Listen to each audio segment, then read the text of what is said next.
Apocalipse 3, versículo 14. Levante aí sua Bíblia. Fala conosco, meu Pai. É a tua palavra que nós precisamos ouvir. Não é nem querer. Nós precisamos. E é o que o Senhor nos dá, não o que queremos, o que precisamos. Da tua palavra para abrir os nossos olhos, nosso entendimento, para nos nortear, nos guiar. Elevamos a ti os nossos pensamentos, para que o Senhor fale conosco. Usa a minha boca, e que todos entendam a tua palavra. Em nome de Jesus, amém. Apocalipse 3,14. E ao anjo da igreja de Laodiceia escreve: isto diz o amém. Olha aqui para mim. Amém, Jesus é o amém. Amém significa eu concordo. Ele é o amém. A testemunha fiel e verdadeira. O princípio da criação de Deus. Entenda uma coisa. Tem testemunhas que são o quê? Falsas, mentirosas. Mas ele é a testemunha fiel. O amém. O princípio da criação de Deus. Aí ele diz assim no 15: conheço as tuas obras, que nem és frio nem quente. Quem dera foras frio ou quente. Olha para mim, por favor. Jesus chegou trazendo o diagnóstico daquela igreja. O importante não é o que as pessoas acham de você, os elogios que as pessoas fazem para você. O importante é o que você é diante de Deus. Diante de Deus. Entenda, ele conhece o que o bispo, o pastor, o que ninguém conhece, a condição espiritual de cada um. E ele falou: ó, não és frio, nem és quente.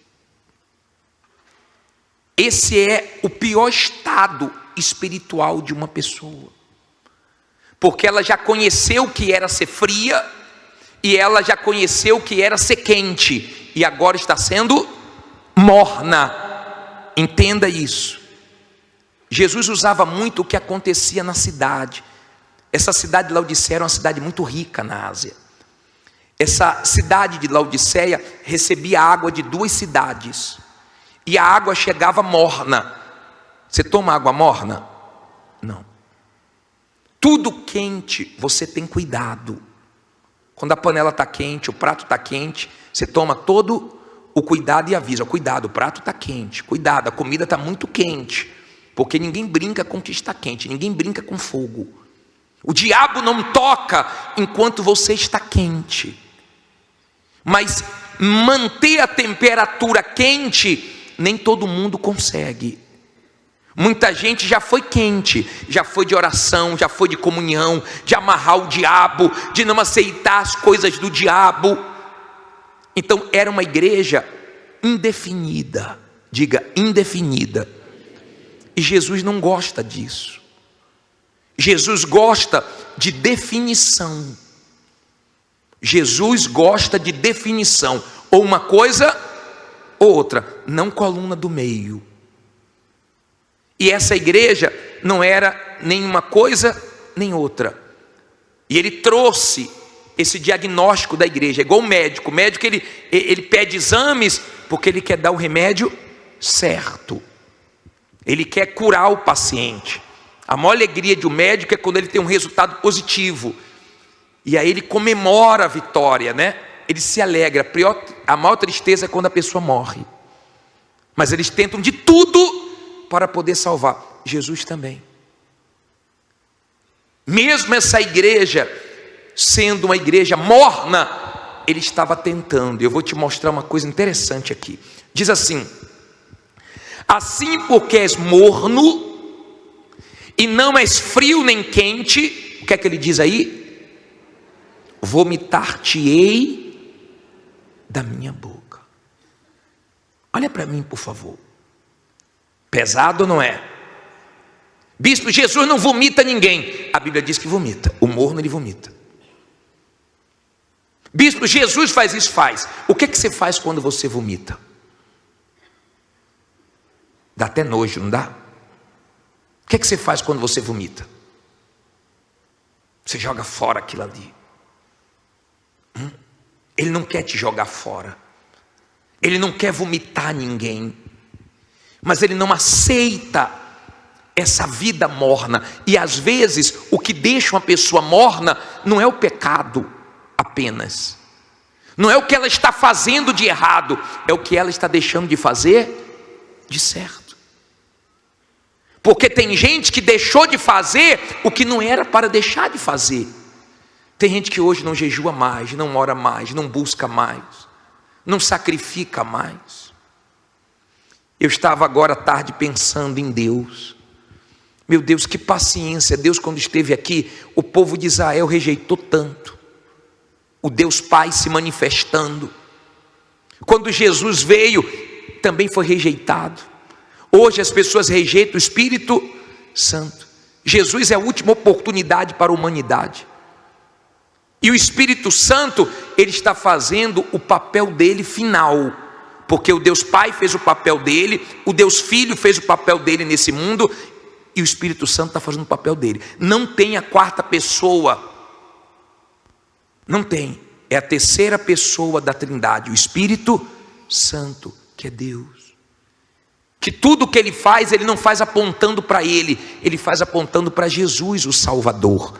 A última oportunidade do ser humano. O Espírito Santo coloca os holofotes em Jesus. Ele mostra Jesus. É Ele que revela Jesus. É Ele que convence o pecador do pecado. É o Espírito Santo que faz essa obra. O Espírito de Deus que faz essa obra. Mas sempre apontando para o Senhor Jesus. E Jesus, por que Jesus jogou pesado com essa igreja? Por que, bispo? Porque essa igreja estava perdida. Essa igreja era bem economicamente. Essa igreja, aos olhos da sociedade, estava ótima. Mas aos olhos de Deus, essa igreja estava mal. E para uma igreja que estava caminhando para o inferno, Jesus tinha que dar um choque. Então ele foi pesado. Estou a ponto de vomitar. Ou vocês mudam, ou eu não vou aguentar. Em outras palavras, Jesus está dizendo o seguinte: está dando náusea. A maneira que vocês estão vivendo comigo não está me agradando. Sabe aquele rapaz que fala que ama a namorada, ela fala, vamos casar, ele fala, não, casar agora não, mas eu te amo. Igual o rapaz que falou assim, não, ela disse para mim, minha namorada falou que me ama, só pediu um tempo. Que a gente está trabalhando muito e ela pediu um tempo. Eu falei, meu Deus, vocês trabalham muito, o que está faltando é tempo para ficar junto, ainda pede tempo? Você acredita que ela te ama mesmo? Quem ama quer tempo? E tem gente assim na igreja, indefinida. Uma pessoa indefinida vai atravessar a rua, acaba sendo o quê? Porque ela não sabe se vai ou se fica. Uma pessoa indefinida, ela é assim. No trânsito, ela não sabe se anda numa rua ou em outra, ela vai bater. Com Deus tem que haver definição. O que te abençoa é definição. Eu quero Deus, acabou. Eu não quero mais você, diabo, acabou. Mas se ficar nessa coisa, um pouquinho do diabo, um pouquinho de Deus, está perdido. Gente que vem na igreja quer Deus, lá fora quer o diabo. Assim você não vai sair do lugar. Assim você vai acabar sendo vomitado. Ele disse, eu não estou aguentando, está me enjoando. Está me fazendo mal. Porque vocês estão com um pé dentro, um pé fora. A maneira que vocês estão agindo não está bom para mim. Eles deveriam ter sido quentes na dor. Mas a coisa deve ter melhorado, e devido à situação ter melhorado, eles começaram a relaxar espiritualmente. Escute isso. Eu sempre falo que os desviados de hoje foram os relaxados de ontem. Os relaxados de hoje vão ser os desviados de amanhã. Não relaxe com a sua vida espiritual. Bispo, eu estou muito bem economicamente, graças a Deus. Mas a hora que você começar a a valorizar mais isso do que a presença de Deus, está perdido. Essa igreja era rica e tinha 3 riquezas nessa cidade. Olha o que diz aqui, ó. Parei no versículo 17. Olha o que essa igreja falava: como dizes, rico sou e estou enriquecido, e de nada tenho falta. Aí olha o que Jesus diz: e não sabes que és um desgraçado e miserável, e pobre, e cego, e nu. Meu Deus, Jesus pegou pesado demais. Depois você vai entender por que ele pegou pesado. Olha o que ele disse, ó: vocês se orgulham do ouro, mas vocês são pobres. Eles se orgulhavam do tecido, porque lá era uma cidade muito rica nos tecidos. Vocês estão nus. As pessoas iam para lá fazer o tratamento das vistas, porque lá era bem avançado nisso. Tinha os melhores colírios lá. Ele disse: vocês são cegos. Aí Jesus dá conselhos. Olha o conselho dele, ó. Versículo 18. Seria bom você seguir esse conselho. Aconselho-te que de mim compres ouro provado no fogo, para que te enriqueças, e roupas brancas para que te vistas, e não apareça a vergonha da tua nudez, e que unjas os teus olhos com colírio, para que vejas. Olha para mim, por favor. Deixa eu explicar isso aqui para você. Jesus começa a apresentar o que eles precisavam como se ele estivesse vendendo. E qual é o preço, bispo? O preço é a entrega, é o sacrifício. Esse é o preço. Não é dinheiro, porque o dinheiro não compra o que Deus oferece. O dinheiro não compra. Ele disse: olha, compre de mim ouro. Em outras palavras, eu quero ser a sua riqueza. Eu quero ser o seu tesouro. Não esse ouro que perece. Eu quero ser a sua riqueza. Quando a presença de Deus é a sua riqueza, você valoriza a quarta-feira, você valoriza o domingo, você valoriza buscar o Espírito Santo, você valoriza mais do que tudo. As outras coisas têm menos valor. Tudo é comum, é igual a igreja primitiva. Tudo era comum para eles, mas Jesus era especial. Tudo era comum, Jesus era diferente.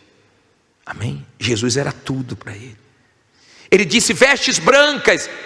Quer dizer, as vestes estão sujas, vocês não estão percebendo. Olha o que ele disse, ó: para que não seja vista a sua vergonha. Lembra quando Adão e Eva pecaram? Veio o quê? A vergonha. Então eles tentaram cobrir com folhas, só que a folha murcha. E Deus matou um cordeiro, que simbolizava Jesus, para poder cobrir eles. Por isso que eles ficaram se escondendo. Quando eles pecaram, o que é que eles fizeram? Todos os dias, não tinha relógio. Então Deus aparecia na viração do dia. Você deve olhar para o céu, quando está naquele horário assim da tarde, né, no pôr do sol, parece que o céu está chamando a gente, né? Parece que o céu está falando, né? Assim, quando você olha e vê aquele céu bonito, aquele entardecer bonito, você chama a atenção de quem está do seu lado. Olha que céu lindo, olha que visual lindo. As pessoas pegam logo a máquina para quê? Para tirar foto. É o céu falando com o ser humano. É Deus chamando: olha para mim, eu existo. Isso acontecia todo dia no entardecer. Ele não tinha relógio, só que ele se baseava que Deus ia aparecer naquele momento em que o céu estava lindo, na viração do dia. Era a hora que Deus vinha falar, então eles iam ouvir Deus naquele lugar. Só que quando eles pecaram, a vergonha foi grande. Ao invés de ficar naquele lugar, eles foram se esconder aonde? Atrás da árvore. Aí Deus perguntou: onde é que vocês estão, meu Deus? Deus sabia. Deus estava querendo que eles enxergassem aonde o pecado levou eles, a vergonha que o pecado traz. Porque o diabo trabalha assim: pode pecar, pode fazer escondido, mas depois o próprio diabo é que revela. para você ser envergonhado, porque o pecado envergonha, humilha. Você já deve ter visto pessoas, meu Deus, que foram tão usadas por Deus, mas um pecado acabou com a vida dela. Ele diz colírio, a fim de que vejas. Eu quero que você enxergue. Deus quer que você enxergue. De repente você não está enxergando o que está na sua frente, você não está enxergando a pata do diabo querendo te derrubar. E aprenda uma coisa: Deus te livra do que você não enxerga, mas você é que se livra do que você vê. Você é que se livra dos ambientes ruins, das más amizades. É você, não é Deus não. Deus te livra do que você não pode se livrar, mas do que você tem que se livrar, é você que se livra. Amém? Agora eu vou ler por que Deus pega pesado. Leia o 19, diz o que aí? Eu repreendo e castigo a todos quantos amo. Sê, pois, zeloso e arrepende-te. Olha para mim, ó. Deus está dizendo o seguinte: eu estou pegando pesado porque eu não quero te perder. Eu estou pegando pesado porque eu quero te salvar. Eu estou pegando pesado porque eu te amo. Eu repreendo e disciplino quem eu amo. Aí ele dá uma ordem: seja zeloso. Seja zeloso com sua vida espiritual. Seja zeloso com a sua vida com Deus. Não relaxe, não leve na brincadeira. Seja zeloso com a sua salvação, com a sua alma. Seja zeloso e arrependa-te.